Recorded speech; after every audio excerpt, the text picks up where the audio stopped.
Start. बिस्मिल्लाहिर्रहमानिर्रहीम। अस्सलाम वालेकुम ऑडियंस। क्रॉस एज पाकिस्तान के एक नए सेशन के साथ मैं हूं बैरिस्टर हारिस रमजान और मैं प्रेसिडेंट भी हूं क्रॉस एज पाकिस्तान का। आज का टॉपिक हमने एक एक नया एरिया आइडेंटिफाई किया है जिस जो कि आप लोगों को बहुत इम्पैक्ट भी करता है और आम लोग बेतहाशा इससे अफेक्ट भी होते हैं और इसमें उनको कोई ऐसा वे फॉरवर्ड भी नहीं मिलता जहां जाके वो अपनी मसाइल को डिस्कस करें। ये इशू है मेडिकल नेग्लिजेंस का। जब हम बात करते हैं क्रॉस एज के प्लेटफॉर्म से कंज्यूमर राइट्स के ऊपर, तो हम अक्सर देखते हैं कि कंज्यूमर्स बड़े हॉस्पिटल्स में जाते हैं और जाहिर बात है हर शख्स अपने इस्तात के मुताबिक बेहतरीन हॉस्पिटल में जाने की कोशिश करता है for the best medical treatment. However, हमने ये देखा है कि शहर के चंद बहुत प्रोमिनेंट हॉस्पिटल्स जो कि इतना एग्जॉर्बिटेंटली चार्ज करते हैं कि शायद लोगों को अपनी जायदादें बेचनी पड़ जाती हैं, मगर उसके बावजूद भी उनके मरीज को वो लेवल की सर्विस नहीं मिल पाती जो कि उनको मिलनी चाहिए। आज का ये टॉपिक क्योंकि एक बहुत बहुत इम्पोर्टेंट टॉपिक भी है, हम लोगों को affect भी करता है। सो मैं स्पेशली इंट्रोड्यूस कराऊंगा आपको और शुक्रिया भी अदा करूंगा डॉक्टर सलमान काजमी का, जिन्होंने हमें आज ज्वाइन कर रहे हैं। डॉक्टर सलमान काजमी को मैं बड़ा हाईली रेट करता हूं अपने ओवरऑल डॉक्टर्स में से, क्योंकि अमूमन हम देखते हैं कि यंग ब्रिलियंट डॉक्टर्स जो हैं वो फोकस्ड होते हैं कि जी वो अपनी प्रैक्टिस शुरू कर दें, अपने बड़े हॉस्पिटल के साथ लिंकअप करके एक एक ना मनी प्रिंटिंग मशीन बन जाए। मगर देर वेरी फ्यू पीपल हमारे इर्द गिर्द जो एक लोगों की बेहतरी को एक फलाह का कॉज बना के चलते हैं। तो इस चीज में डॉक्टर सलमान काजमी को बहुत हाईली रेट करता हूँ। He is a graduate from the king Edward medical college. 2007 में इन्होंने ग्रेजुएट किया। उसके बाद से सलमान का एक करियर जो है, ना सिर्फ उन्होंने अपनी स्पेशलाइजेशन भी की and now he is a consultant doctor, मगर इन्होंने आज तक, तब से लेके आज तक, बेतहाशा और बेपनाह काम किया है डॉक्टर्स की फलाह के लिए भी और इस प्रोफेशन की बेहतरी के लिए। बी एड जब हमारी supreme court was very active in probably taking up a lot of suo moto cases, Salman was very instrumental in giving them the information coming in from the horse's mouth. फिर इन्होंने खुद बहुत सी petition high courts में की, बेतहाशा doctors के लिए काम भी किया और front line doctor, front line एक एक आप कह लें कि सिपाही सलार बन के इन्होंने बहुत सी टीमों के साथ रेड्स भी किए। क्वेश्चन आज सबसे बड़ा जो सलमान, मैं आपसे स्टार्ट करने लगा, Salman thank you very much for joining us. सबसे पहले ये बहुत शुक्रिया। हम मेरा सवाल बस आपसे, and it will be over to you, कि पंजाब हेल्थ केयर कमीशन 2010 में बना। इससे पहले मेडिकल नेग्लिजेंस का जो सब्जेक्ट था वो कंज्यूमर लॉ के अंदर जेनेरिक आता था और हम हमारे पास बड़ी अच्छी जजमेंटें हैं जिसमें इस मैटर को बड़ी क्विकली टेकअप किया गया by the consumer courts. However, with the formation of a special law that is the Punjab health care commission act 2010 में एक स्पेशल इदारा क्रिएट हो गया। मैं आपसे सलमान ये जानना चाह रहा हूँ क्योंकि आप खुद इसी बड़ा पनपता दिखा है, मैं तो इसके पॉइंट रखता हूँ, लेकिन आपके ख्याल में मेडिकल नेग्लिजेंस कितनी बड़ी है और इसमें पंजाब हेल्थ केयर कमीशन का क्या रोल? जी सलमान। बहुत शुक्रिया हारिस भाई। आपका खुद भी बजाते खुद अगर आप बात करें तो आपका बड़ा कलीदी किरदार रहा है और आपने हमेशा एक कोशिश की है कि चीज़ों में बेहतरी लाई जाए। सुप्रीम कोर्ट में भी आप हमारे साथ पेश होते रहे हैं और मैं वहां भी देखता रहा हूं कि आपने हमेशा कोशिश की कि मेरिट प्रिवेल करे और हालात जो हैं वो कॉमन मैन को कोई भी फायदा पहुंचाया जा सकता है तो जरूर पहुंचाया जाए, क्योंकि बहुत सारी जगहों पे मैं और आप भी कॉमन मैन की लाइन में खड़े होते हैं और हमें भी अल्टीमेटली हम भी शहरी हैं इस मुल्क के। जो मेडिकल नेग्लिजेंस के हवाले से आप बात कर रहे हैं ये बहुत इंपॉर्टेंट एस्पेक्ट है और लोगों को इसके हवाले से ज्यादा नहीं पता। मेडिकल नेग्लिजेंस में एक तो वो डॉक्टर्स हैं जो किस सिरे से डॉक्टर हैं ही नहीं और वो प्रैक्टिस कर रहे हैं और सस्ता इलाज कर रहे हैं, 100-200 में टीका भी लगा देते हैं, ड्रिप भी लगा देते हैं और उन्होंने घोड़े के इंजेक्शन रखे हुए हैं बड़े बड़े और उसी में से 20-25 मरीजों के लिए 2-2 सीसी की सिरिंजें भर लेते हैं और जो जो आता है उसको लगाई जाते हैं और अपने 200, 500, 300 जो काबू आता है जिससे उसे ले लेते हैं। ऐसे डॉक्टरों की तादाद पूरे पंजाब में कोई 50-60 हजार के करीब है और क्योंकि सस्ता इलाज के नाम पे ये मौत बांट रहे हैं, इनको कोई पकड़ने वाला नहीं है। Punjab health care commission basically 2010 में बना था कि इनको पकड़ा जाए और इनके खिलाफ भरपूर कार्रवाई की जाए ताकि इनका कला कमा हो सके, मगर अनफॉर्चुनेटली कमीशन ने इनको 10,000 रुपया, 15,000 रुपया, 20,000 रुपया पकड़े जाने पर जुर्माने शुरू कर दिए और उससे रेवेन्यू कलेक्ट करके अफसरों की एक फौज भर्ती करनी शुरू कर दी। जैसे ही आपको पता है कि सरकार के इदारे काम करते हैं, हम्म उसी तरह ये भी एक white elephant site sort of इदारा बनता चला गया। हम्म अब इसके अलावा कमीशन का एक रोल था जो कि मेडिकल नेग्लिजेंस जो बड़े अस्पतालों के केसेस हैं और इनकी प्राइसिंग जो है उसके हवाले से कमीशन का फर्ज था कि वो एक प्राइसेस फिक्स करता। ठीक है, एक जायज मुनाफा जो भी आदमी बिजनेस कर रहा है वो ले, मगर ये नहीं हो सकता कि अनरेगुलेटेड अनचेक्ड मुनाफे ले वो। तो हम्म हमने भी ये बात मल्टीपल टाइम्स उठाई और 2019 में 18 के एंड और 19 के स्टार्ट की जजमेंट्स हैं सुप्रीम कोर्ट ऑफ पाकिस्तान की, और उसमें जो बेंच वन था सुप्रीम कोर्ट का, उन्होंने बड़ी क्लियर जजमेंट्स दी कि कमीशन एक जो है प्राइसेस फिक्स करेगा। क्योंकि उस वक्त बहुत सारे लॉयर्स भी हमारे साथ वहां पीयर हो रहे थे सुप्रीम कोर्ट में, और वो पॉइंट आउट करते थे कि जी 25 लाख रुपए का बिल बन गया है, एक इतने करोड़ का 1 करोड़ का बिल बन गया है। तो वो एग्जॉर्बिटेंट नहीं, वो तो अनइमेजिनेबल बिल्स हैं, इतने ज्यादा एक आदमी के लिए पॉसिबल नहीं है, इवन एक कॉमन डॉक्टर के लिए पॉसिबल नहीं है कि वो प्राइवेट इलाज करा सके। मुझे अपना इलाज कराना तो मैं अस्पताल में दाखिल हो जाऊंगा, क्योंकि मेरे पास इतने पैसे नहीं है कि मैं एक डॉक्टर्स हॉस्पिटल में दाखिल हो जाऊं और वहां 2 लाख रुपया या लाख रुपया डेली का देता रहूं। किसी हम्म। के लिए भी, इवन जो एक मिडिल क्लास के लोग हैं या अपर मिडिल क्लास के भी लोग हैं, वो भी अफोर्ड नहीं कर सकते ट्रीटमेंट। गरीब आदमी को तो आप छोड़ ही दें, वो तो अंदर भी नहीं जा सकता इन अस्पतालों के। मैं सलमान तो आपकी बात में ये भी। थोड़ा सा ऐड करूंगा, मैं थोड़ा सा ऐड करूंगा, क्योंकि मैं खुद इस चीज का इस तरह मैंने देखा कि मैं हैरान रह गया हूँ कि हमीद लतीफ हॉस्पिटल में एक रूम का रेंट जो है वो एक टॉप क्लास 5 स्टार होटल से भी कई गुना ज्यादा है। आई रिमेम्बर कि मैंने मेरे अपने जब मेरे बच्चे पैदा हुए तो हमने वो एक रूम लिया, तो it was more than 30,000 rupees a night. अगर वो एक रूम का इतना चार्ज कर रहे हैं तो आप मतलब एग्जॉर्बिटेंटली ऐसे ऐसे बिल लगा देते हैं वो बीच में। जस्ट टू ऐड जो आप कह रहे हैं, सॉरी प्लीज कंटिन्यू। जी जी, आप बिल्कुल बजा फरमा रहे हैं, और मेरा ये ख्याल है कि ये बहुत इंपॉर्टेंट एस्पेक्ट था। सुप्रीम कोर्ट ने इस हवाले से हेल्थ केयर कमीशन को कहा कि आप एक थर्ड पार्टी ऑडिट कराएं और एक लिस्ट बनाएं, प्राइस लिस्ट। उसके बाद क्योंकि क्योंकि ये इंसाफ के तकाजों के मुताबिक था, उस लिस्ट को कमीशन की वेबसाइट पे डिस्प्ले कर दिया गया। और क्योंकि कमीशन का उस वक्त बोर्ड नहीं बना हुआ था, तो सुप्रीम कोर्ट ने गवर्नमेंट को कहा कि आप बोर्ड बना दें, ताकि ये लिस्ट जब इस पे पब्लिक के कमेंट्स और अस्पतालों के मालकान के एतराजात आ जाएं, तो इसको बोर्ड ऑफ कमिश्नर्स की मीटिंग में रखा जाए और उसके बाद इसको गजट नोटिफिकेशन इसका एसेंट जीएडी से कर दिया जाए। तो बात यहाँ पे आई, और 2019 में जस्टिस साकिब निसार साहब, मैं बहुत शुक्रगुजार हूँ, उनके एहसानात हैं इस कौम के ऊपर इतने ज्यादा जिसका ये कभी बदला नहीं दे सकते ये लोगों ने। उनकी रिटायरमेंट के बाद ये केस दोबारा नहीं लगा और अभी तक ये पेंडिंग है, 2023 आ गया।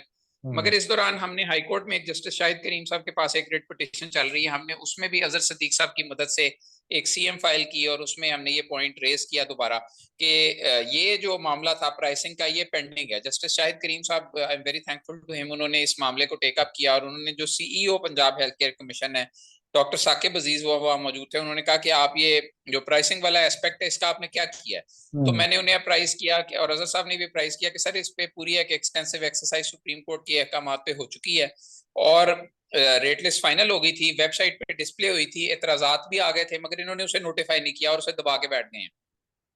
उन्होंने कहा कि आप इसको बोर्ड ऑफ कमिश्नर्स की मीटिंग में रखें, जो करंट सीईओ हैं उन्हें, और इसको अप्रूव करें ताकि एक रेट लिस्ट फिक्स हो सके।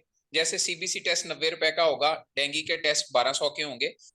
और उसके बाद हेल्थ केयर कमीशन ने एक प्राइसिंग रेगुलेशन बनाया जिसको उन्होंने अपनी वेबसाइट पे लगा दिया। मैंने ऑल्दो उनके पिछली पेशी में उनके ऊपर एतराज किया कि आपने दोबारा क्यों एक रेगुलेशन बना लिया, पिछले वाले को चलाएं। तो उन्होंने कहा कि नहीं जी, अब हमने नया बना लिया क्योंकि 3 सालों में रेट काफी फर्क हो गए हैं, तो इसलिए अब हमने जो नया प्राइसिंग रेगुलेशन बनाया इसके मुताबिक हम एक प्राइसिंग सेल कायम कर रहे हैं पंजाब हेल्थ केयर कमीशन में। उसके अंदर 2 या 3 लोग भर्ती कर रहे हैं, और वो सेल जब फंक्शनल हो जाएगा तो वो अस्पतालों की प्राइसिंग के मुतालिक जो है अपना शिकायत लेगा और उन पे एक्शन लेगा।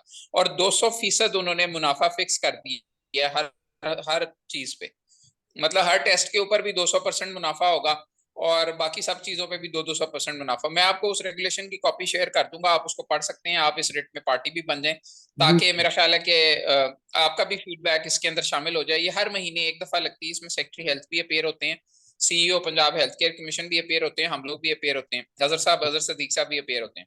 अच्छा उससे ये फायदा हुआ कि ये कमीशन के जिम्मे लगा हुआ है आपके, उन्होंने प्राइसिंग सेल, वो उन्होंने अंडरटेकिंग दी उनके सीईओ ने लास्ट हियरिंग पे, हमने बना दिया है। मैंने कहा कि कहाँ बना है, मुझे भी दिखा दें, तो उन्होंने कहा कि हम दिखा देंगे आपको ना, बन रहा है, अभी नोटिफिकेशन होने लगा है। तो वो आई थिंक अभी वो फिर रोक के बैठे हैं कि अगली हियरिंग लगेगी तो वो फिर दोबारा एक्टिव हो जाएंगे, और उससे पहले पहले आई थिंक बना देंगे प्राइसिंग सेल। अब प्रॉब्लम ये है कि इस वक्त जो अस्पताल प्रॉफिट मार्जिन ले रहे हैं वो 2000% है, 5000% प्रॉफिट मार्जिन है, बहुत ज्यादा एक्सॉर्बिटेंट है। मैं कहता हूँ 200% भी चलो ज्यादा है, मगर ठीक है, कोई बात नहीं। जहां 5000% मुनाफा है वहां 200% ले लें, कोई बात नहीं। चलने तो दें निजाम को, आगे चलें। अब अस्पताल टू अस्पताल, test to test cost decide होनी है, उसी प्राइसिंग सेल ने करनी है। कुछ अस्पताल ए कैटेगरी में आएंगे, कुछ बी कैटेगरी में आएंगे, कुछ सी कैटेगरी में आएंगे, सबकी रेटेस्ट फर्क होगी।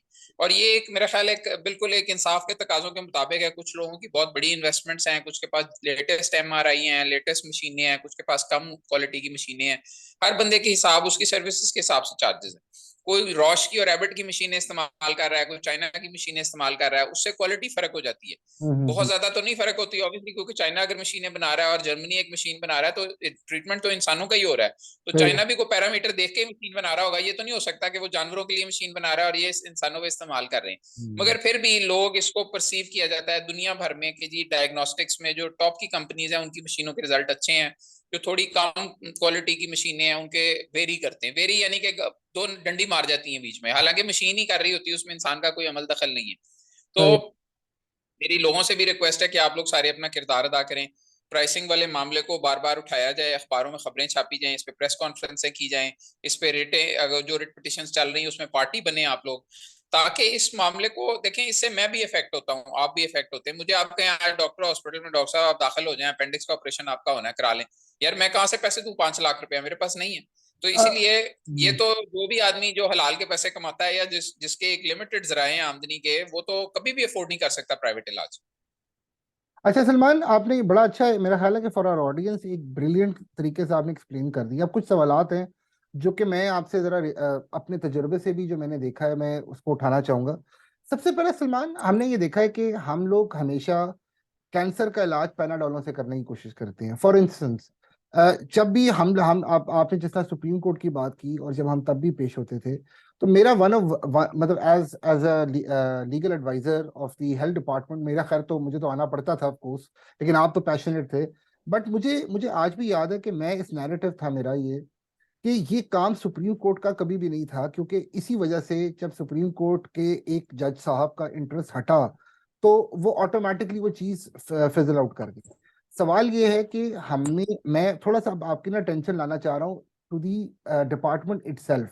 मैं थोड़ा सा परूस कर रहा था, तो मैंने ये देखा कि जो हेल्थ केयर कमीशन का बोर्ड है, जिनमें मैंने जस्टिस बिलाल खान साहब का नाम देखा जो एक फॉर्मर जज ऑफ द हाई कोर्ट है, मैंने और बड़े एमिनेंट ब्यूरोक्रेट्स का नाम देखा। मेरे ख्याल में मैंने एकदम से नाम स्किप कर रहा है, जो कि इस वक्त हमारे चेयरमैन है लाहौर खाना के, वो भी इस वक्त वहां पे, सलमान सदीक साहब, सॉरी, सलमान सदीक साहब एक बहुत ही ब्रिलियंट माइंडेड एक शख्सियत है जिन्होंने अपनी ब्यूरोक्रेटिक करियर में बड़ा काम किया हुआ है। सो इसी तरह और कई शख्सियात हैं जिनको मैं ऐसा डायरेक्टली जानता नहीं हूँ, लेकिन उनका नाम है। सो मैं ये जानना चाह रहा हूँ कि हेल्थ केयर कमीशन की वर्किंग एज एन ऑर्गेनाइजेशन जिसको सरकार के फंड्स मिलते हैं over a period of 13 years since its inception, आपने कैसा पाया? क्योंकि धक्का स्टार्ट तो कोर्टों से उसको लग रहा है कि एक दफा हाई कोर्ट ने बुला लिया तो वो भागे भागे जी कोर्ट में आ गए जी, अब कुछ ना कुछ तो करके देना है। लेकिन इतने काबिल लोगों की मौजूदगी में एक सेल्फ एग्जीक्यूटिंग सिस्टम्स क्यों नहीं डेवलप हो पाए आपके ख्याल में? सर उसकी वजह यह है कि जो लोग पैशनेट नहीं है, ये लोग ना सारे सीटों पे तो बैठे हुए अफसर हैं या बोर्डों में कमिश्नर्स लगे हुए हैं, मगर ये उनका पैशन नहीं है कि ये चीजें ठीक करें।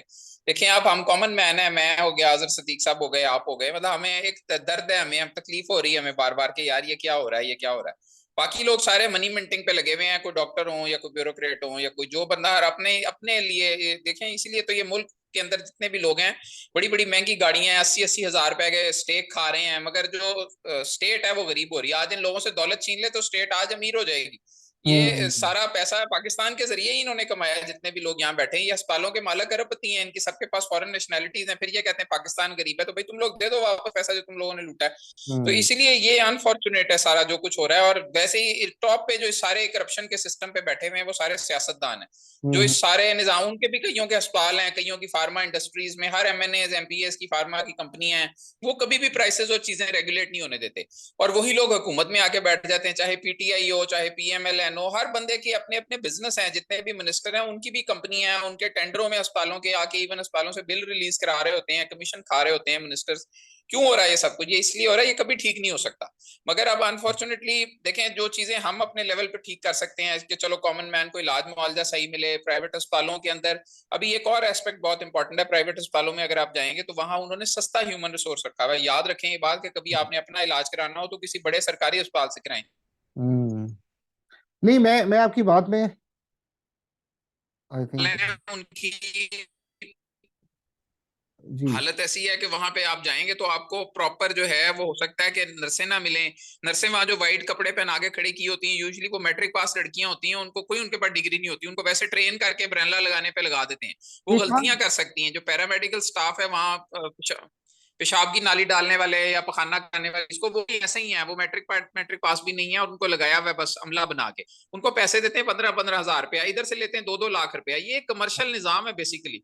क्वालिटी इलाज मुआवजा मेरा नहीं ख्याल शायद ही किसी प्राइवेट अस्पताल में हो रहा हो। आपने सलमान, आपने बड़ी अच्छी पर्टिनेंट एक बात की है। एक्चुअली मैंने खुद भी ये चीज़ ऑब्जर्व की है, क्योंकि मैं भी एक मेडिकल बैकग्राउंड है, मेरे वालिद भी डॉक्टर हैं, मेरे भाई भी डॉक्टर हैं। तो और आपको पता है कि हमने एक मेरे वालिद साहब ने आज से कई साल पहले एक हॉस्पिटल भी रन करने की कोशिश की, जिसकी वजह से मुझे थोड़ी सी चीज़ की अंडरस्टैंडिंग है। I was shock to the core कि आपने इतनी अच्छी बात की है कि अक्सर पैरामेडिकल स्टाफ इन बड़े हॉस्पिटल्स में अंडर ट्रेनिंग होता है, और उनका उनको ये लोग उन्होंने ऐसे ही काम सिखा रहे होते हैं, और अक्सर वो गलतियां करते हैं। और अगर आप उनको थोड़ा सा बोलें तो वो उसको इस तरह हशप करते हैं उस मामले को, और वो टेकअप भी नहीं करते।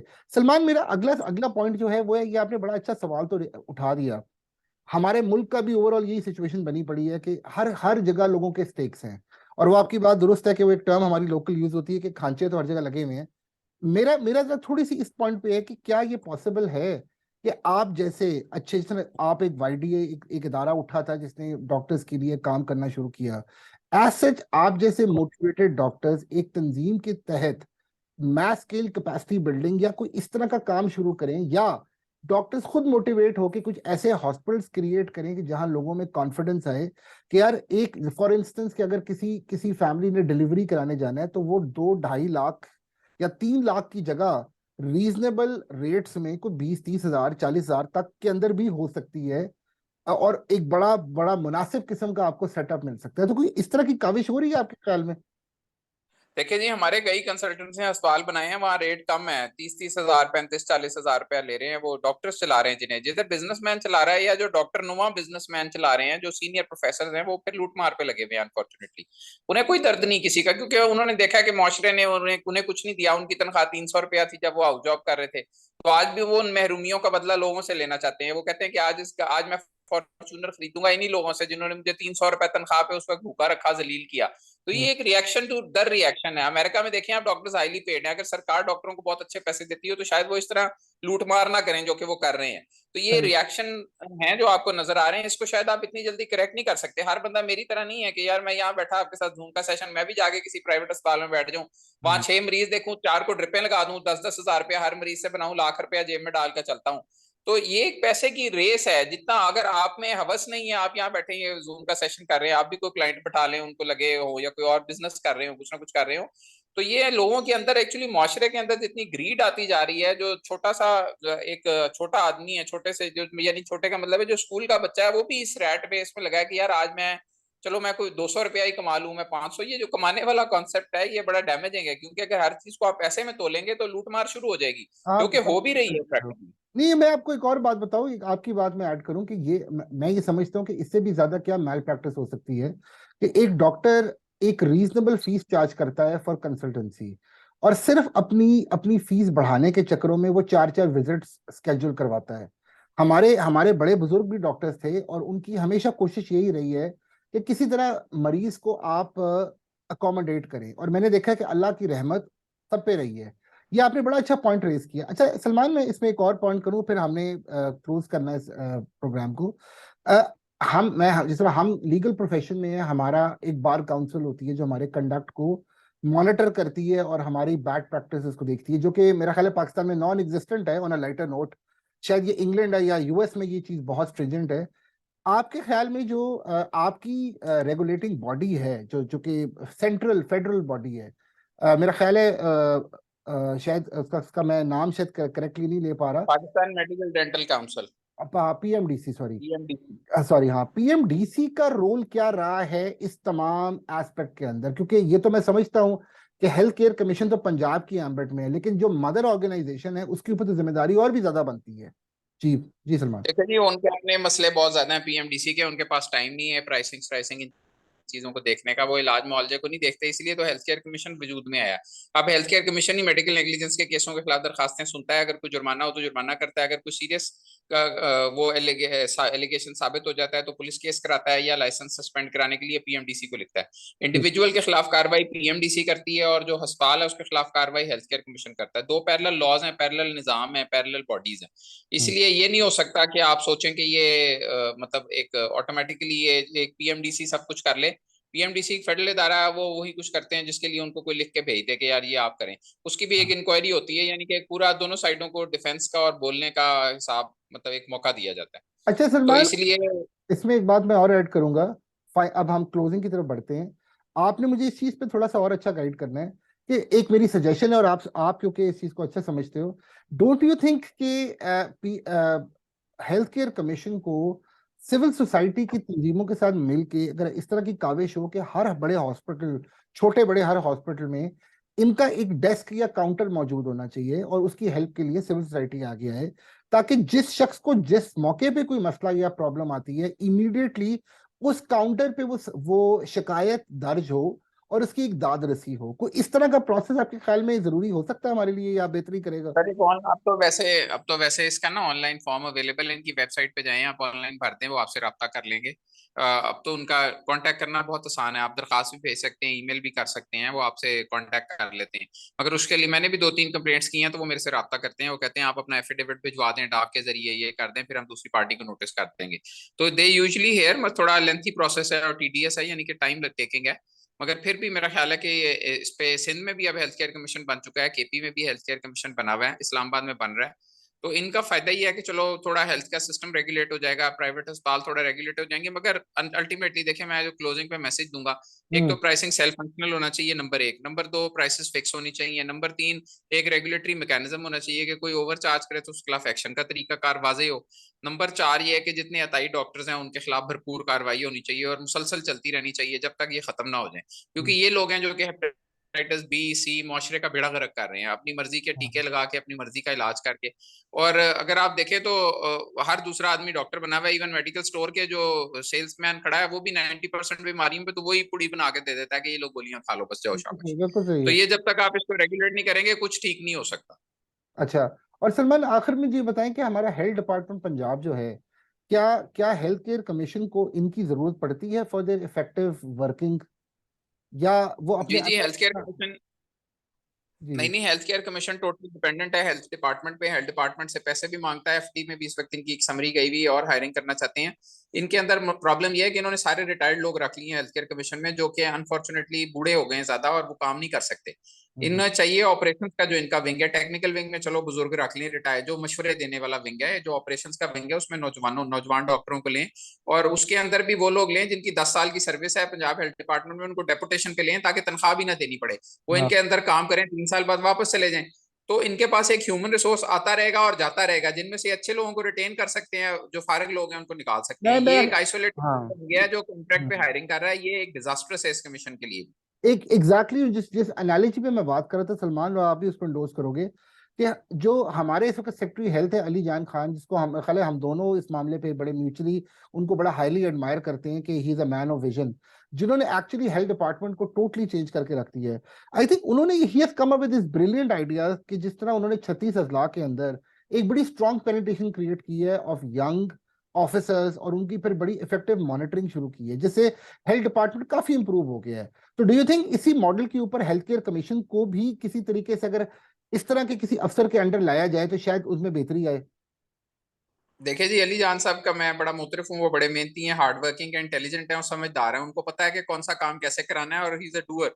तो हेल्थ केयर कमीशन में मेरा ख्याल है कि क्योंकि बोर्ड ऑफ कमिश्नर्स है, टीचिंग अस्पतालों की डायनामिक्स और है, प्राइमरी के अस्पतालों की डायनामिक्स और है, यहाँ पे चीजें करना बहुत मुश्किल है। यहाँ पे बहुत ज्यादा स्टेक होल्डर्स हैं, बहुत सारे लोगों को ऑन बोर्ड करना जरूरी है अगर आप छोटा सा काम भी को करना चाहते हैं, वरना ये होने नहीं देते। तो इसलिए इसके लिए जरूरी है कि हेल्थ केयर कमीशन में एक रेगुलर मुलाजम के जाने और आने का तरीका कार वजह कर दें, बजाय इसके कि उन्हें फंड दे जाएं और वो प्राइवेट लोगों को, रिटायर्ड लोगों को हायर करी जाएं और करी जाएं और करी जाएं। और एक एंडलेस है, क्योंकि एक बूढ़ा आदमी एक लेवल तक ही काम कर सकता है, 70 साल का आदमी कितना काम कर लेगा? खासतौर पे जहाँ छापे मारने हैं, विजिट्स करने हैं, वो एक विजिट दिन में कर लेगा, उसके बाद थक जाएगा। सही तो है। कुछ चीजों में इन्हें चाहिए कि रेगुलर एम्प्लॉयज को हायर करें, उनको डेपुटेशन पे लें, उनको छोटा मोटा अलाउंस दें, ताकि निजाम इनका बेहतर तरीके से चलता रहे। ये टोटली हेल्थ केयर कमीशन जो है पंजाब का गवर्नमेंट का इदारा है, और कहते हैं हम कमीशन है, एक सिविल कोर्ट की इनके पावर है, मगर ये डिपेंडेंट है टोटली इधर गवर्नमेंट पे। ठीक है सलमान, आज का सेशन हम यहीं पे खत्म करते हैं इसको। इसके पार्ट 2 में मैं आपको तकलीफ दूंगा, और इस दफा हम आई थिंक एक डायसेक्शन करेंगे हेल्थ केयर कमीशन की इटसेल्फ। हम we'll go through the their their overall on organogram, their structure, their officers, and how, और we would be coming up with suggestions जिसमें हम इनको बता सकेंगे ये कैसे अपने आप को इम्प्रूव कर सकते हैं with a better liaison with the legal fraternity and the civil society. Salman, thank you so much for your time ji. इंशाल्लाह इसका मैं सलमान को रिक्वेस्ट अभी से कर रहा हूँ कि हम इसका पार्ट 2 भी बनाएंगे, और सलमान से हमने टाइम लेना है क्योंकि सलमान के डायनामिक व्यूज बड़े अमेजिंग है। और सबसे अमेजिंग चीज सलमान की ये है कि सलमान इज द वन जो कि ऑन ग्राउंड एक एक चीज को समझते हैं और दिन गुजारते हैं वहां पे। जिस तरह वो कहते हैं ना, एक जर्नैल होता है जब आर्मी लीड करता है तो वो अपने ट्रूप्स के साथ जब सारा सारा दिन गुजार के जंगों में आता है तो उसको एक एक चीज का पता होता है। तो सलमान की चीज ये बड़ी स्ट्रॉन्ग ग्रिप है। Salman, thank you once again ji. इंशाल्लाह थैंक यू सर, बड़ी मेहरबानी सर, शुक्रिया। Thank you till the next session. Thank you. Thank you ji, अल्लाह हाफिज। हाफिज, हाफिज।